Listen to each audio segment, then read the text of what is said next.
On today's episode of Gathering the Kings. Me and my husband were trying for a family. I was working full Yeah. time in a call center and I was finally pregnant in my safe zone of pregnancy. I waited till that safe zone to tell my job. And in return, they told me I had 2 days to give birth and then I would have to go back to work, which is absolutely insane, right? And borderline illegal. I immediately quit and I started looking for ways to work from home because I was about to have this brand new baby and I wanted to be there to take care of that child for as long as it may need me, especially as a very high risk. You are listening to Gathering the Kings with Chaz, Wolfe, featuring fellow 7, 8, and even 9-figure business owners who have real battle scars from business and life, but have prevailed as the king that they are designed to be. We welcome high-performing entrepreneurs to the stage in order to reveal the real of the real on what it takes to build a successful business today. We dissect the good and bad decisions they've made along the way that give a true and accurate picture of the journey of success and how you too can get there. Through this dialogue, you will learn the value of growing your network and surrounding yourself with power players and kings like today's guest. Grab your pen and notebook because we're about to dive in.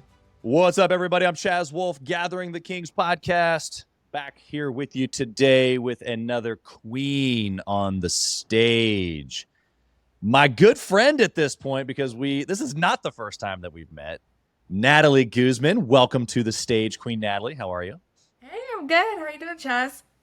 Wonderful. You know, it was funny because we've had several interactions. In fact, you've actually been a part of one of our roundtable masterminds just a month or so ago. But I was just learning right before we hit the record button that you also have a podcast, which I love, and you are crushing it. And so maybe that'll come out here in the story a little bit, but tell us what kind of business, or in this case, businesses that you have. Yeah, so I have a virtual assistant agency that I started in 2015. And then I also have, that's called NG Virtual Assistant. And then I have Nandora, which is a software for entrepreneurs to create unlimited websites, funnels, automations, email marketing, and pretty much anything to create a digital business. Wow. Yeah. So a lot of opportunity with the listeners here today. Almost everybody listening needs some sort of software to help them with digital marketing, as well as a virtual assistant or 2 or 5.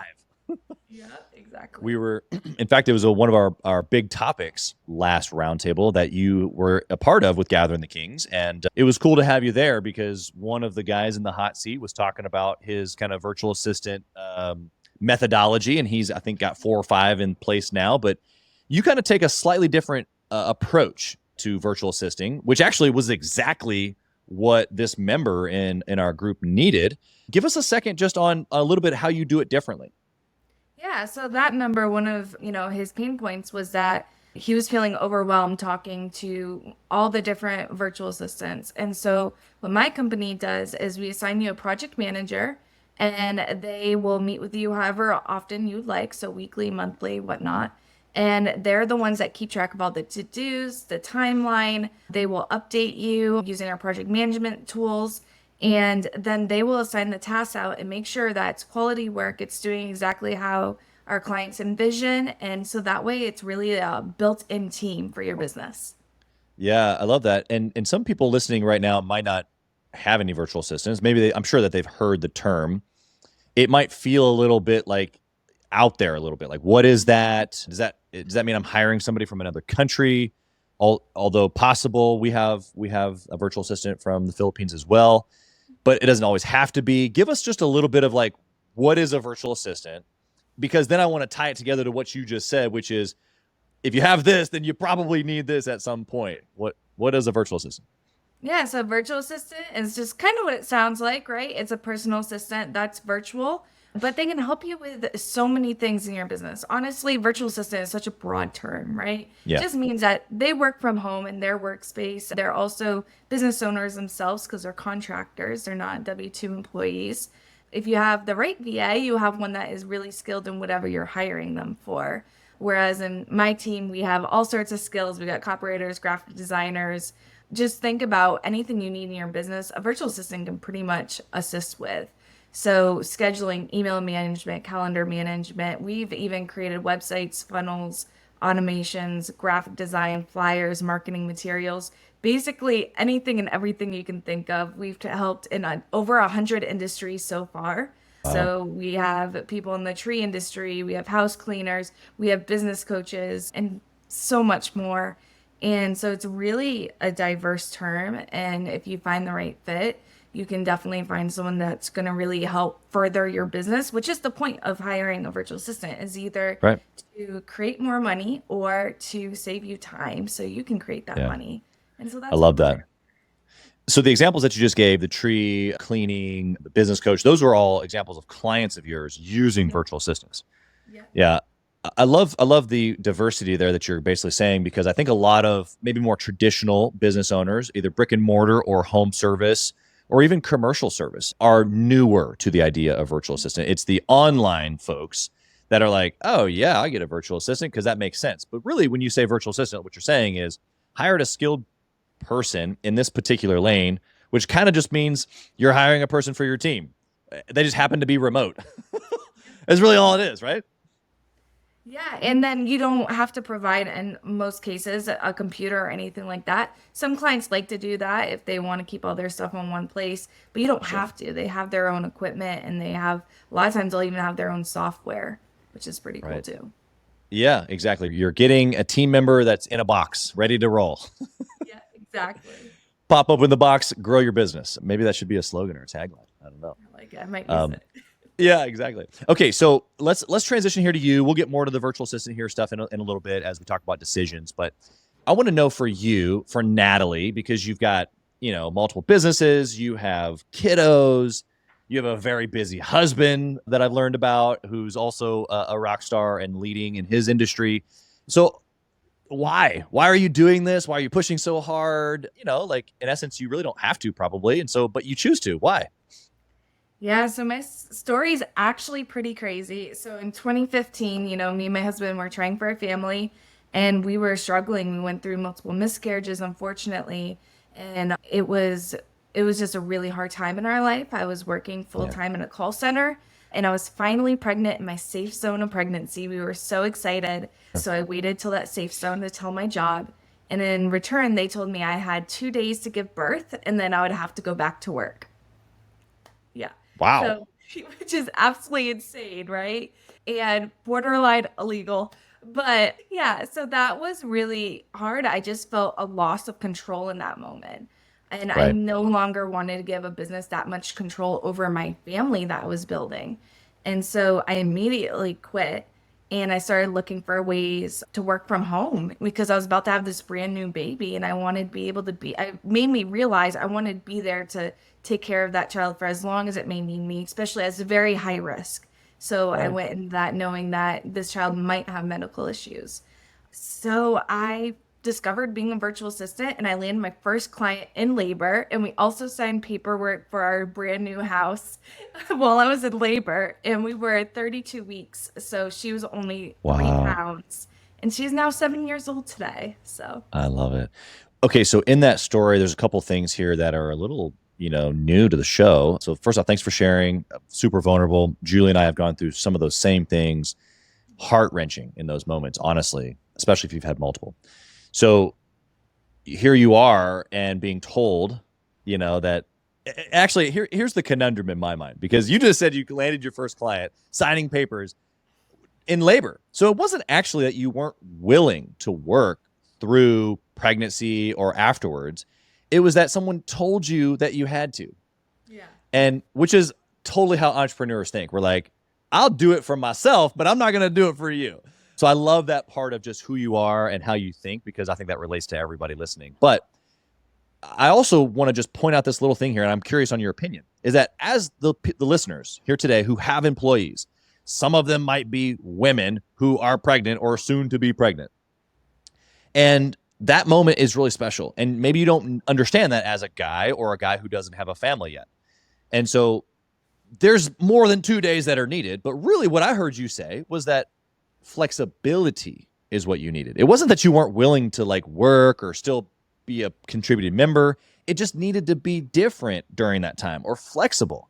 What would you say to the entrepreneur listening right now who has a team and maybe is going to deal with this, or in the process of dealing this, how could they have done it differently? And you wouldn't be an entrepreneur today. You'd still be working there. Yeah, so the biggest thing was that that was a job I had to go to, right? It wasn't a work from home or anything like that. So that was the biggest thing. But the second is I hire a lot of moms and women that have had experiences just like myself. And what we have done is create an environment where they have tasks, they have to-dos, they have due dates, and but they can work around their schedule, around their family schedule. So Exactly. so when we have actually employee that had their family has been like constantly sick and she's just like, I'm so sorry. There's like, she can't control that. So as a boss, I'm like, okay, well, you can take, first off, I gave her a day to rest. So I was like, you're going to take this day off. You're going to take care of yourself. And then we're going to come back, see how you feel. And then we're going to make a plan to make it easier for you. And so we were able to do that by, letting her have that day of rest. She came back more motivated and working better than ever just from one Grateful. day. Yeah, one day of taking that, stress off of her. And it was amazing the things that she accomplished afterwards, and that she was able to do it not during the daytime. She could work, my employees can work any time of day. So that's one of the things that stands us apart as employers. And, we understand, I want them to have a family. Because that brings them happiness. It keeps them motivated. Like they're working because they're trying to support their family. So I need to be supportive of their families. Yeah, absolutely. I think that you've painted a really great picture here. To kind of piggyback on that for the listener's sake here, is that it's 2023. We're going to be 2024 here in a few months, and it's time to get with it. Now, you made a really distinct point that some positions don't allow for remote work. But I want to challenge each listener right now with the way that you manage your team or your business. And rather than managing a physical location or managing a certain number of hours being worked, manage results or delivery, right? And that's in essence what Natalie is saying is like, look, in this position, whether it's on a job site or in marketing or remote, not remote, whatever it is, if possible, I understand that it's not possible all the time. I have retail franchises.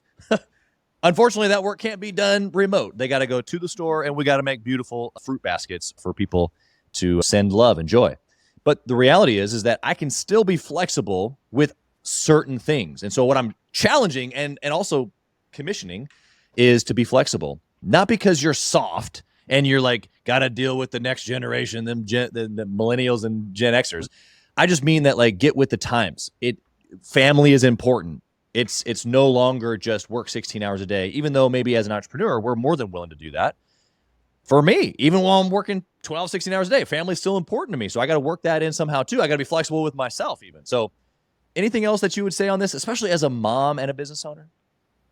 Yeah, it's just to have patience. We all go through seasons of life. So there's sometimes that your staff isn't going to be performing 100%, and you're going to notice it because when they're 100%, you're like, man, this is awesome. This is great. But it also shows us really easily, gives us that comparison of when they're not working at 100%. So I think just understanding what's going on in your employee's life is really important. And so that way you can give them the grace and maybe the support and tools. Maybe they need to be trained on something, or maybe they need an assistant. We're doing that with one of my employees, been with me a while, and she's just grown so much as a person and her skill set that now she needs a personal assistant. So just kind of understanding what they need. And a lot of time your data with their time, like we record how long it takes to do a task. Sometimes that data tells me, because if it usually takes them 5 minutes and now it's taking them 10, there's something going on. And that's something I just might need to have a casual conversation about. Yeah. I loved how you snuck in that, they might need support, which might equal calling you and getting a VA, but it's real. I remember even working for a large company when I was building sales teams many years ago. And I was talking to a sales manager that just wasn't as organized as I was. We were doing the same job, both high performers, but he was just a complete mess. And I literally gave him this example. I'm like, look, dude, I know that you don't own this business, but like if you were running it like a business, wouldn't you just hire an assistant to like do some of this admin stuff for you? He's like, I never thought about it like that. It's like, dude, you have an option. You can either stay up till midnight here at the office doing all the stuff that you hate to do, that you're terrible at, or you can just find somebody to help you. I know that you work for this company, and it would be a little bit weird for you to have an assistant of your own. But who says you can't? It just was a conundrum, or like a mind-blowing moment for him and for anybody else that was listening. It was just like, whoa. It's because you're thinking like an entrepreneur at that point of like, how can I offload things and only do the things that are important to me? So let's transition a little bit to your story. You gave a little bit of background with the job and into the business, but why eventually did you go from being a virtual assistant to running a firm of virtual assistants? I got too good at what I did. I got 7 clients in 1 week, and I was like, man, I have to hire help. But I always knew that I could turn it into an agency, and that was always kind of in the back of my mind. But my kids, like I had 2 kids 12 months apart. So we talked about my daughter. Well, my son came 12 months later and was a preemie as well. And so we had a lot of medical expenses. And so that's why I was trying to get as many clients as I could that week, was because I was trying to afford all of the medical expenses. My son was having surgery. And so I did it, and I did it really well. And I kept up that momentum. I think it just kind of put me in a spot where I'm like, man, my family, we're kind of not safe zone again. I really need to create a plan to, support them. And my husband, he's amazing. He was working so many hours trying to work on his career and push it forward. And he was exhausted. He was even doing long care at night. So I know we mentioned my husband in the beginning. He works for the prison. And at that time, he was in the classification department and trying to make his way up the scale. And so he would work 8 to 10 hours a day at the prison, come home and mow yards for, until it got dark out, and then do it all again on the weekends. And it was exhausting. We were tired. We were stressed. And so that's when I was like, you know what? I gotta make this an agency, make it bigger than myself. And that way we can support my family and maybe even support other people's families as well. Yeah. Well, and that's obviously what it's turned into. You have, I think you said over 20 or maybe even over 30. Yeah. And which now that you put that in perspective of 30 families, from a little situation of yours. And I say that to congratulate you, but for the listener, it's like, look, people are really counting on us as entrepreneurs. Like, we really make an impact. Like, our businesses feed families. This is like a really, really big thing if you just stop and think about it for a half second. Natalie, I want to know, you've already talked about a little bit of, I guess your story, and you talked about some decisions that you've made in there, especially one to grow. But when you decided, okay, I'm going to do an agency and I'm going to take on some more clients, obviously the focus there was maybe more marketing than the actual execution and getting new deals, new clients. So it was like a little bit different. What was a good decision that you made in that moment? You said, I'm going to go an agency, I'm going to build a business as opposed to just this little thing. What was something that you just did that that if everybody did this, it would help them also? Oh, yeah. Create SOPs, standard operating procedures, which we talked at the Gathering of the Kings, which was pretty cool. But SOPs it's a document that says everything that you do in your business, how you do it. I have one from the most simplest things, like creating an email signature, or so that way my whole team can have cohesive signatures, or social media management. There's just so much that goes into it, how we talk to our clients, how we talk to leads, or sales process. And just taking maybe an hour, or sometimes it's a little bit more, but say about an hour on average, create an SOP. I am saving myself so much time, money, mistakes.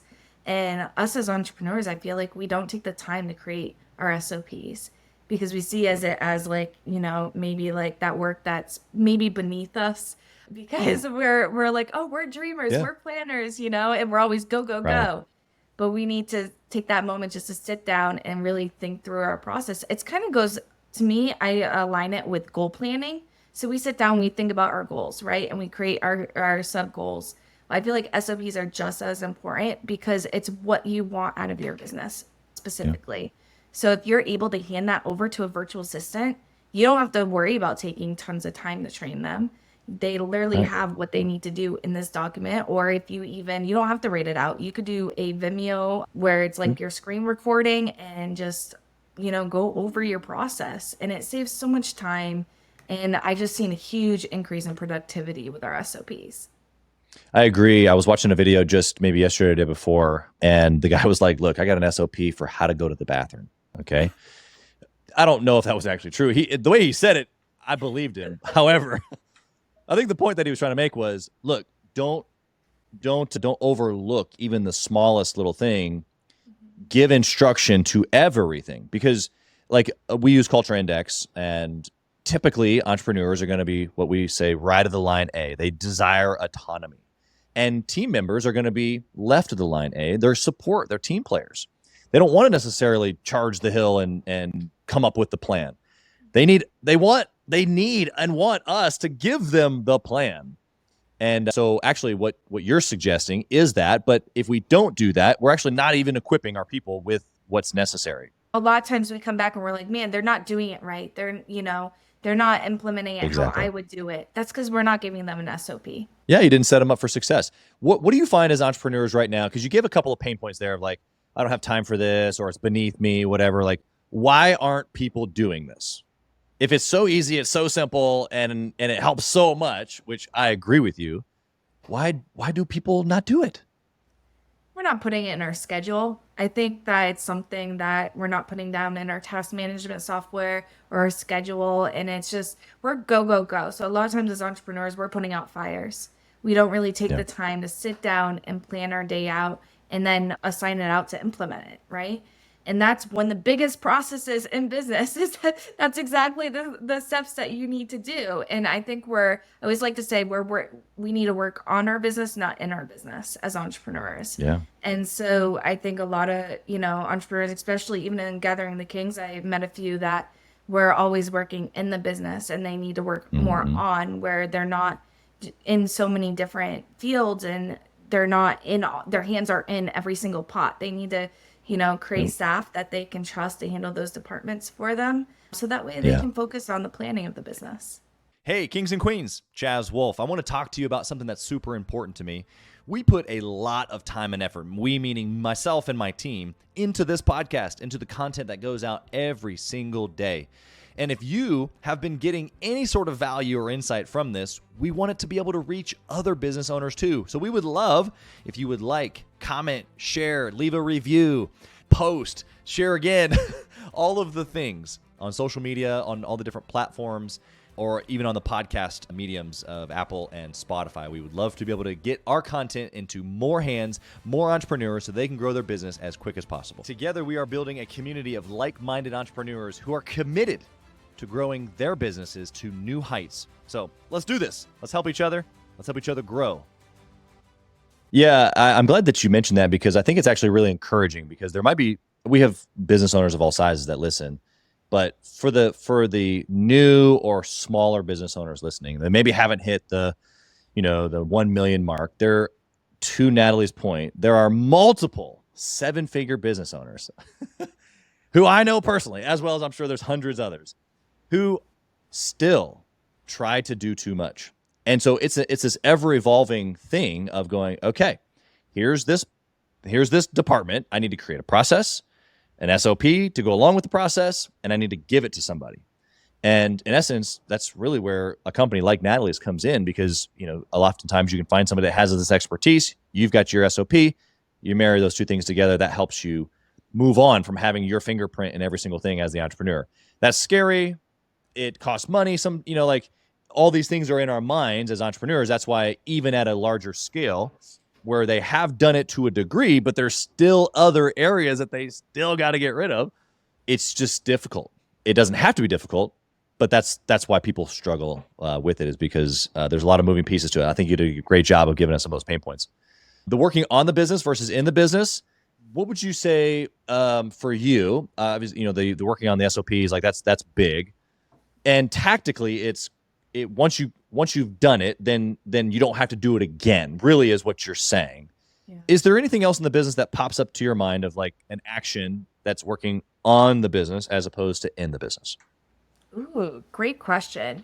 I think goal setting. So I know I mentioned that kind of along with the SOPs, but not only goal setting. So I take it further. We share our goals with the team because they need to know what the goals are. I think we keep a lot of our goals to ourselves. Yeah. And our team needs to know. So actually, I had a really cool Yeah. conversation with one of my team members last night. She's like, "Did you see our dashboard? Did you see our dashboard?"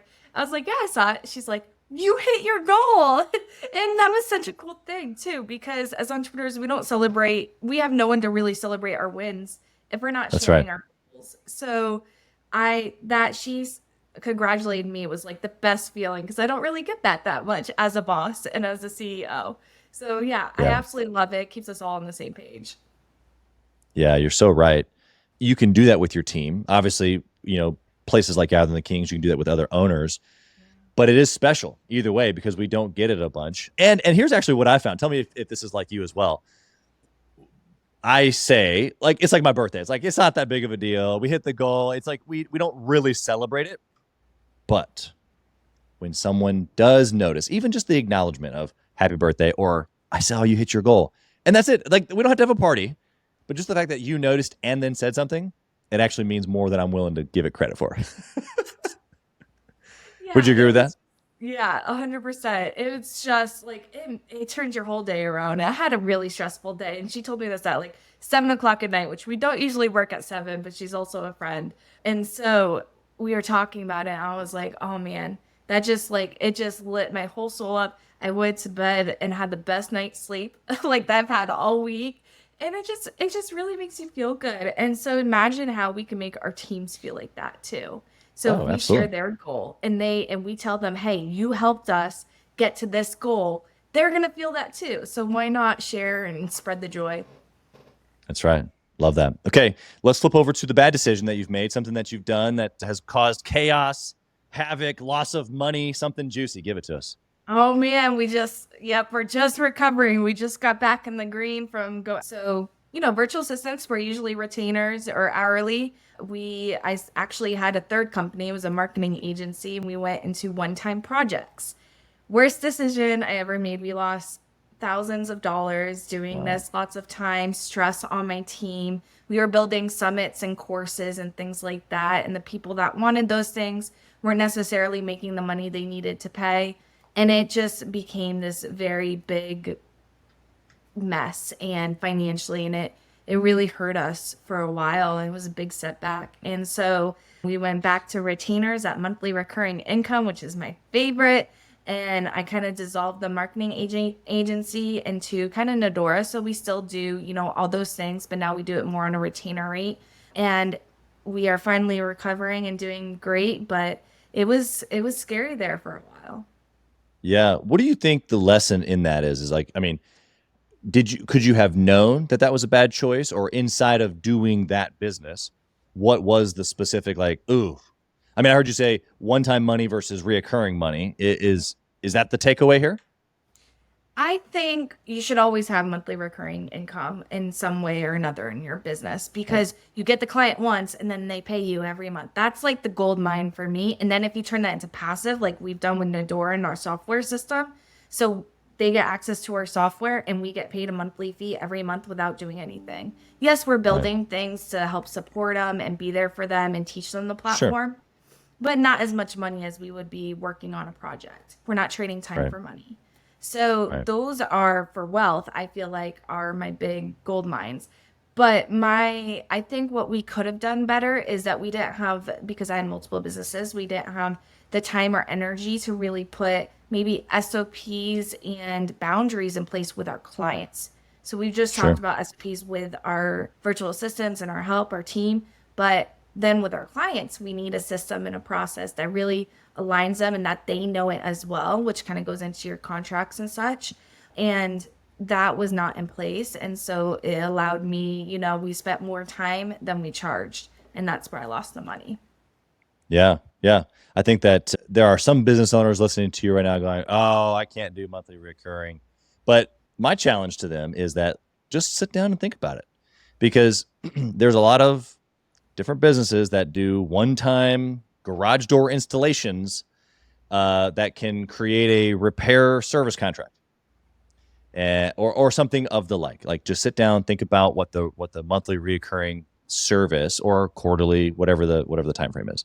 Because you're right, as long as the value is there, people stay. Because why would they want to change as long as the value is still there? You can also build. right? Your baseline grows. Like, okay, we're at, 2,000 a month, 5,000 a month, 20,000 a month, 800 a month. It's like, okay, well, we can grow on this because we know that based on churn rates, like, as again, if you have a good product, then typically people aren't going to leave, or at least the masses are going to stay. So you have an ability to grow exponentially. What would you say about, I'm going to take it back to family real quick. A little bit of a left curve, but not really, since we've already mentioned it and it's a big part of your story. I use the word obsession, and I think that not every entrepreneur relates with the word obsession, but the ones that are like me definitely do. And we've talked about going all in. Like, you've gone all in on multiple things in your business. I know you're obsessed. But the reality of it is that most entrepreneurs, at least good people that I've met, want to also be obsessed with their marriage, with their family, their kids, their, other things in life. How have you practically been able to obsess in those areas at the same time as obsessing and building, these businesses? Yeah, so that's a great question because it kind of goes back into a little deeper into my background. So I'm actually a former foster kid. So I wanted Wow. a family that was like, I wanted, that family that sits down at table and eats dinner, and I wanted movie nights, and I wanted to go and do fun things and go to fairs and carnivals, and I built that in and I also really wanted to see, I never really saw a healthy working relationship, and I wanted it. I wanted a marriage that Yeah. they were best friends and partners and, could laugh at and no one understand why they're laughing. Like, I saw a couple once and I always remember them in my head. I can't remember their names, but I remember them laughing and no one knew what they were laughing about. And I am very, very blessed to have a marriage like that. Of course, it wasn't easy. We kind of talked about, some of the hurdles we've had. We've had our children go through surgery. We've had two preemies and so much more. My husband is now an assistant warden for the Florida Department of Corrections. And so he does not have an easy job. And me having a business, but also being the main caretaker for our kids because he does work at the prison so many hours. It's hard. It is not easy, but I feel like because we went through those times of with our kids being little, we became really good partners. And so we learned how to, it's a give and take, right? And so when he's really stressed out, I step in, and when I'm stressed out, he steps in. And so you might ask yourself, what happens when you're both stressed out? And that's when we get a little lazy, maybe with our parenting. Like one day we said, you know what? No homework. We're just going to have fun as a family and just, screw responsibility. So that was kind of what, sometimes we do when we're just burnt out, and because it's best for our family in the long run. I mean, one missed homework isn't going to make or break our family. So, but last night was actually, we kind of had that again. I told you I was really stressed out. And so my husband took over homework and bedtime routine. He actually got home early, which is crazy, never happens. And I was able to have that best night's sleep and relax. And it's just knowing what your partner needs and then acting on it. Because I think it's two things. We don't always act on it and right away. Sometimes we'll say, oh, we'll do that later. No, act now. Yeah. Yeah. I think what you've given is actually a really great formula. Julie and I use, in essence, the same thing, but I want to encourage the listener because you gave that formula in the situation of like, and then he comes in, which is beautiful. You have to already have it set in place for that to happen. Because in that moment, if you don't know his needs and he doesn't know your needs, and you don't know how to recognize them in the place of stress or chaos, how can they jump in? And then what happens, unfortunately, is that you're wanting them to jump in. They're not paying attention. They don't understand. And then so now there's resentment and just a downward spiral of all kinds of other emotions. But that same formula that you gave, even on a daily basis when there is no chaos, which is something that Julie and I have really been trying to press into because we, like you, have had a lot of stressful moments, kids and businesses and stuff that's happened and you can't do anything about it, but you keep moving. But when things are really great and I'm still paying attention to her needs, like even trying to like go towards like, what does Julie need today? And like, again, like you said, don't just think about it, take action.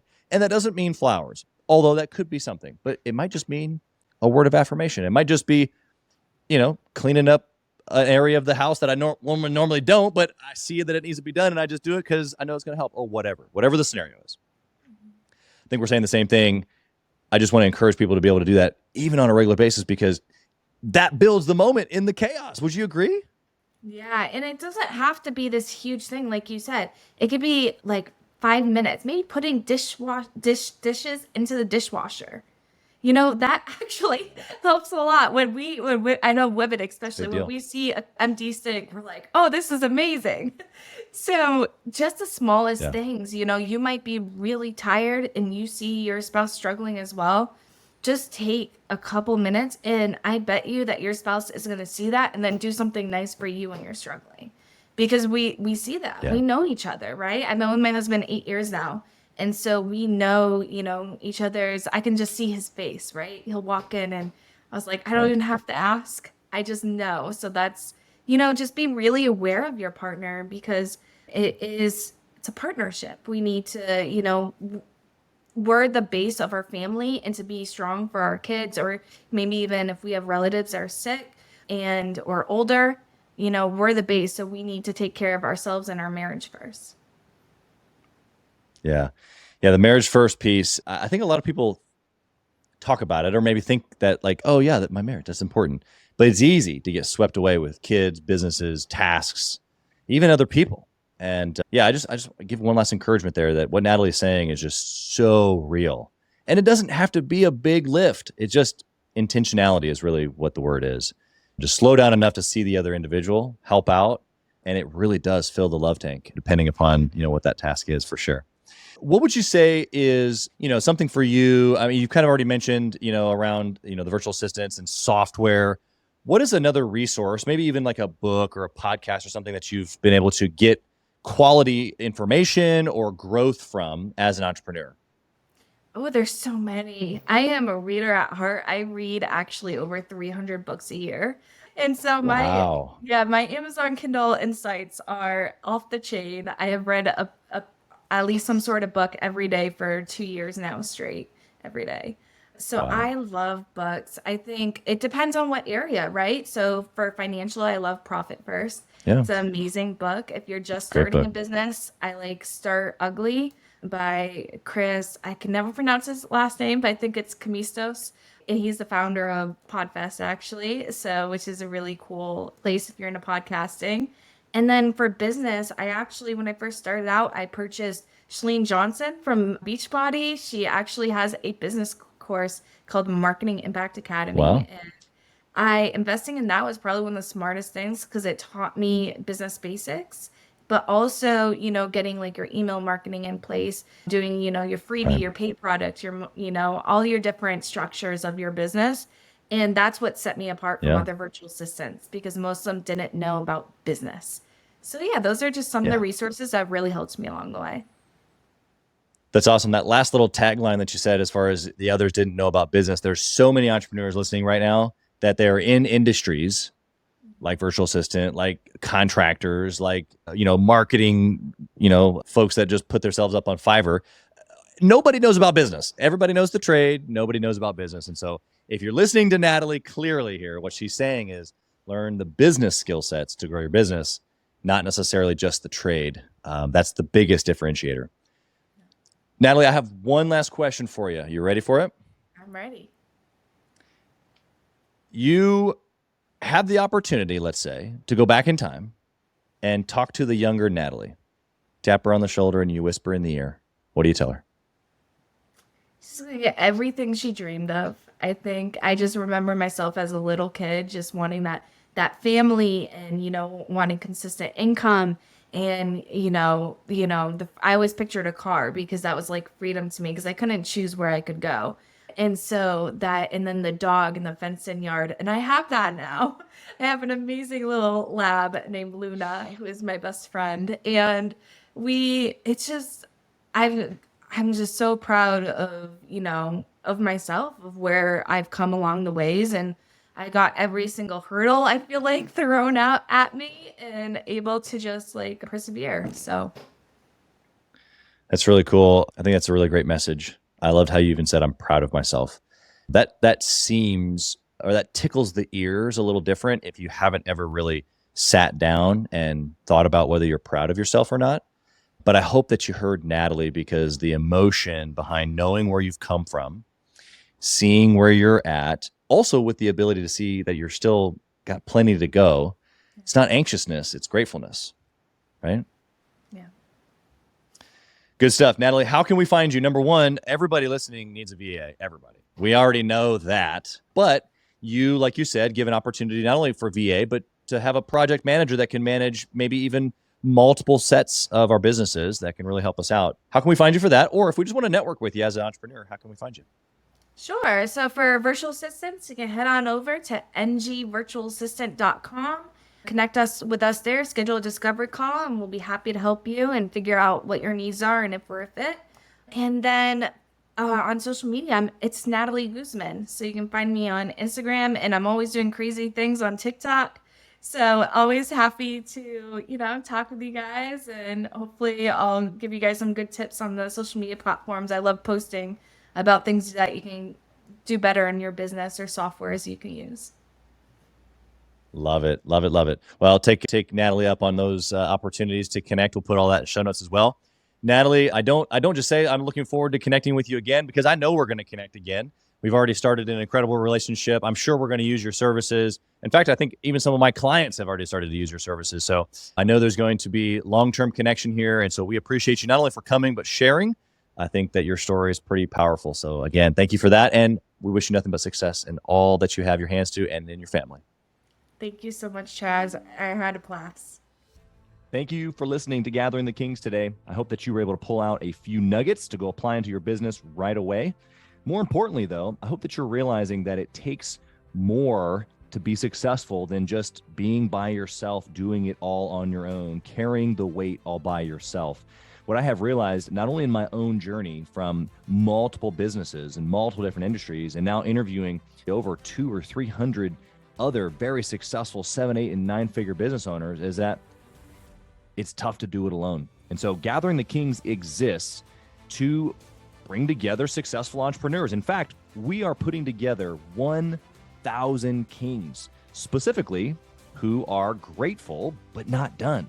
We're intentionally assembling kings who fight tooth and nail for their business, family, and communities. And here's what we believe, that in the pursuit of excellence in those areas, that it ignites within us the responsibility to govern power and forge a lasting legacy. So if that relates and resonates with you, and you know that you need people around you, sharp, qualified, other very successful business owners, I want you to go to gatheringthekings.com. I want you to take a look at what we're doing and see if it makes sense for you to be part of our pursuit to 1,000 kings. Talk soon.